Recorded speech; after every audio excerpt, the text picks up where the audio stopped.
24 on page 90 states that Chuck stands atop a cliff. He throws his math book into the air with an initial upward velocity of 20 meters per second.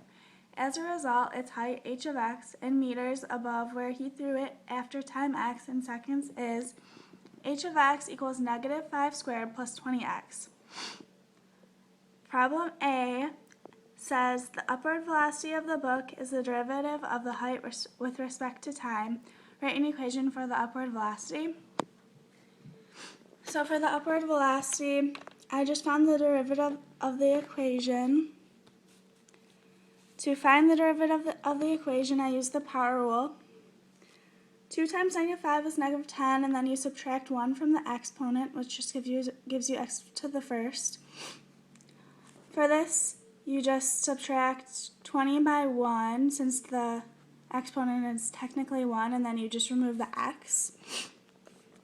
So h prime of x equals negative 10x plus 20 is the upward velocity. Problem B asks, how fast was the book going at time x equals 3? Was it going up or down? Please explain. For that, I just plugged in 3 to the derivative equation. H prime of 3 equals negative 10 times 3 plus 20. The answer for that question is negative 10 meters per second. There's a negative velocity and a decreasing speed, so the book is going down. For problem C, it says, at time x equals 3, was the book above or below where Chuck threw it? How far? So for C, I plugged in 3 for the normal equation, which gave me 15 meters.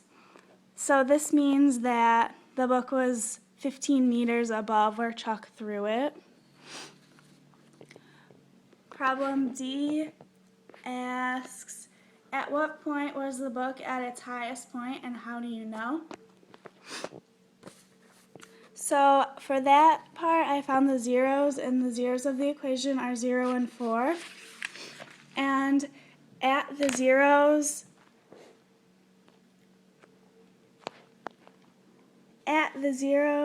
or between the two zeros, in the middle of the two zeros, there has to be a maximum.